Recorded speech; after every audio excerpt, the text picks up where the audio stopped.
ту өтіп, намысыңды найыз етіп, қазақ бол түркі ұрпағы.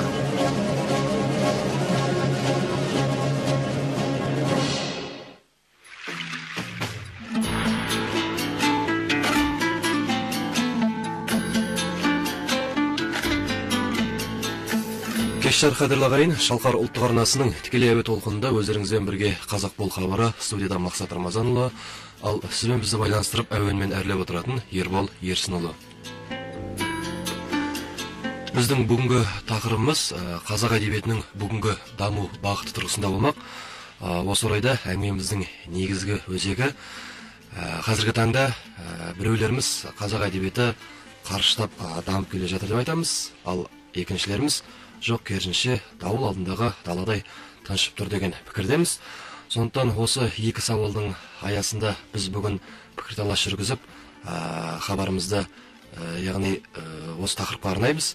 Осыған орай біздің студиямыздың бүгінгі қонақтары ақын Өтежан Нұрғалиев және жас ақын Ақберен Елгезек. Қош келіпсіздер студиямызға. Саламатсыздар. Иә, сөйле. Өтежан аға, өзіңізге қоя алғашқы сұрағым.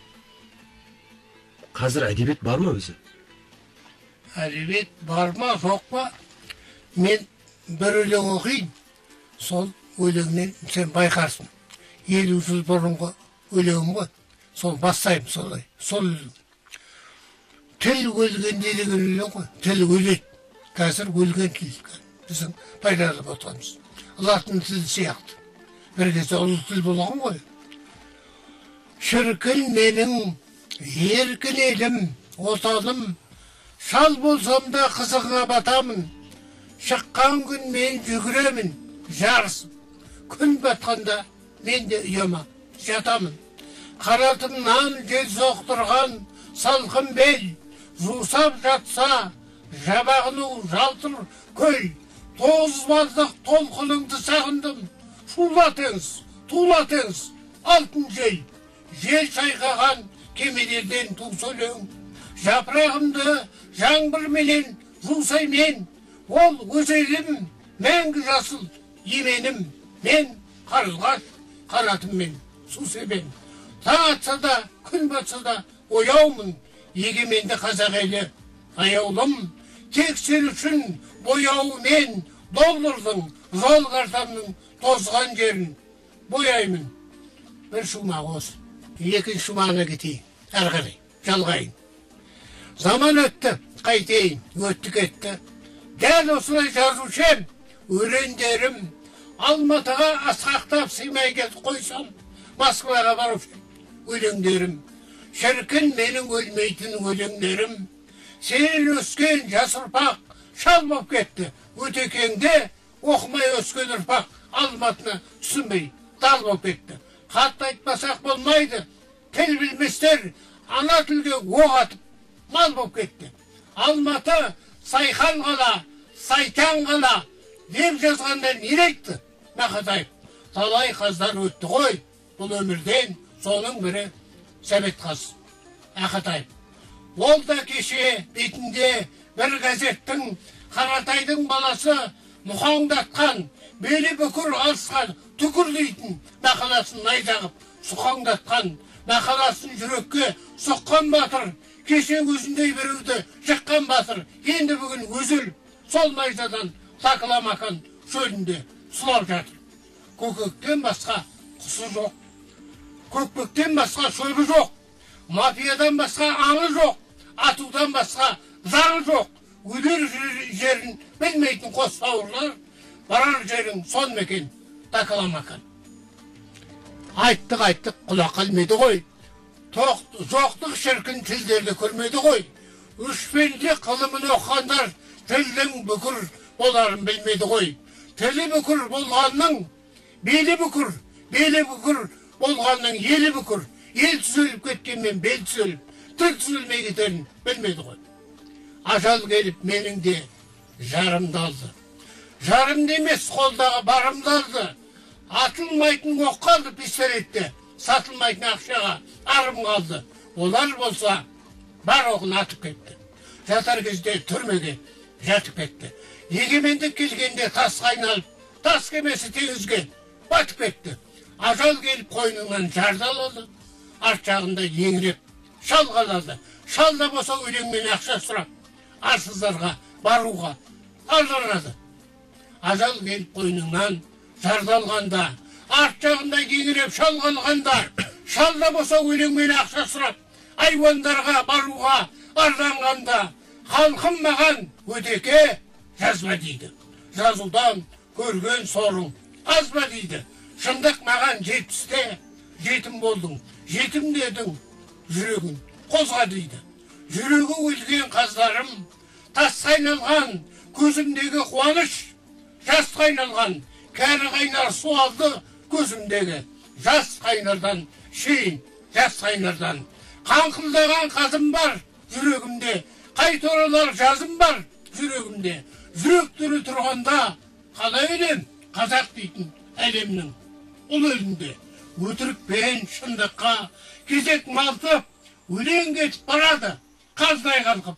70 жаста жүр жазба дейсің маған, тіл бір кезде жатамын жазбай қайтып. Тілім барда шындыққа көсілейін, өтірікті өлеңнен өшірейін. Жазылмасам өмірдің баянсыздау есте қалған өлеңін көшірейін.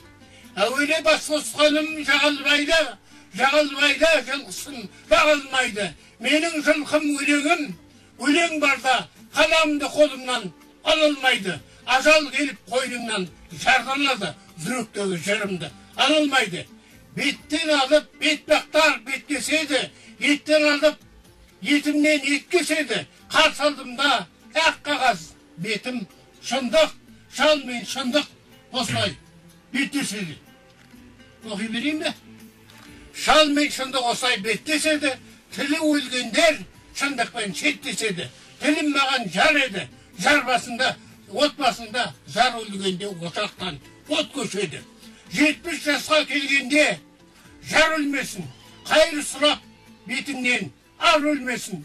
Егемендік алғанда тіл өлмесін, алабұлты ақынның тілі өлмесін. Бұдан артық тағдырдан не тілейсің, бұдан артық қазаққа не бересің? Жанымды алда, жарымды қалдыр десем, жардан мәңгі айырып жібересің. Ұрпағым мен тілдесер, тіл бір десем, тіл қанатын қайырып жібересің. Түнермеші десем де түнересің, қайта-қайта қайғыңды жібересің. Жар қайғыға қосақтап, жыр қайғысын, тіл қайғысын жүрекке жібересің. Қар жауатын көзінен қан жаудырып, ақын бүгін жауып тұр, түнерегесін. Жары өлгенде жыламай қалып еді, жыры өлгенде жыламай қалып еді. Ең қиына тіл екен, сол ақынға ақын бүгін жылап тұр, тіл өлгесін. Сиыр біткен қорада мөңіреп тұр, құлақ құрған танадай төгілек тұр. Қазақ тілі өлетін болды ғой деп, Шақановтан басқасы еңіреп тұр. Ағылшынша білгендер сіресіп жүр, орысшаға кеткендер тіресіп жүр. Желдермен мен соғысқан Дон Кихоттай, жалғыз Мұхтар тіл үшін күресіп жүр.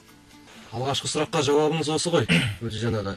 Менің жаңағы саясатты сорқақ болғандықтан, жұртқа майда сөз айту қолымнан келмейтіндіктен, өлеңмен айтқан бар жауабым осы. Ал енді Ақберен, көңіліңіз толды ма? Өтежан ағаның жауабына. Көңіл толды, әрі толған жоқ. Біріншіден, енді ағамыздың шерге толқапты. Оны мойындау керек. Көрермендер көріп отырған жоқ, біз көзінен жасын көріп отырмыз. Екіншіден келіспейтін жерім бар. Енді ана сұраққа жоқ, мына өлеңнің маңайында айтайық. Мысалға Мұхтар Шахан ағамыздың да аты айтылып кетті. Тіл өлген жоқ, тіл өліп бара шыққан жоқ. Шындығында. Біз босқа бай боламыз, саламыз. Сонымен тіл өліп бара жатыр деп, өзіміздің қазақты өз тілімізден қашыратын сияқтымыз. Мысалға, мен талай Мұхтар Шахан ағамыздың ұйымдастырған шараларына қатыстым. Сонда мысалы жастарды көз білмейді. Сендер туфи жалағашсыңдар, сендер андайсыңдар, қазақ тілі өліп бара жатыр. Неге жаман ырым айтамыз? Қазақтың сөзі бар ғой, жақсы сөз жармырыс деген. Қазір мына 20 жыл тәуелсіздік алғалы, бәрі де қаланы Алматының көшесін шықсаңыз қазақша жүрген балаларды көресіз ғой. Мойындаңызшы. Ол тіл жоқ, тіл өліп бара жатыр, ұлт құрып бара жатыр деген сайын, ол шынымен де солай болып қалуы да мүмкін. Біз неге позитивно былайша орысша айтқанда ойламаймыз? Әдебиет жоқ деп жатады. Неге әдебиет жоқ? әдебиет жасалып жатыр ма деген сұрақ қойылу керек меніңше. Мәселен, Өтежан аға, сіз осы сұраққа жауап беріңізші. Кейінгі толқынды артыңыздан ерген інілеріңіз, әдебиетке келіп жатқан мына жас толқын бар, жас балалар бар, бәрін қадағалап оқып отырасыз ғой. Менің сөзімді Аяқ алсы қалай осылар? еш уақытта мен ойлағандай мен түсінгенде түсінбейді. Мына адамның мейілі еткені солай болады. Е халықтың мейілі етті, е менің мейілім етті. Әдебиет өлген жоқ, әдебиет алжыды. Осыдан 200 жыл бұрынғы ақындардың деңгейіне бұл біздің халқымыз жете алмайды. Мәселен, Юбилей болады, Махамбет.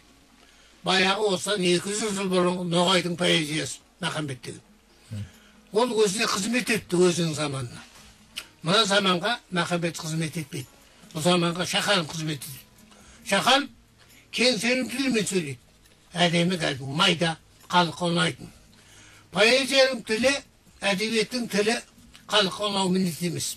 Халық өзі кәдімгі өзінің ақынды таңдап алады. Бізде халық таңдап алатын ақын саясатқа айналысады, амал жоқ. Е болмаса ақша табатын өлең жазады. Е болмаса лауреат болсын өлең жазады. Лауреат болмау керек. Әдебиетке кәдімгі қызмет ету керек. Бескорыстный служение дейді бұл. Бір тиын алмай, айдалада отырған адам болады. Жерді күзетіп.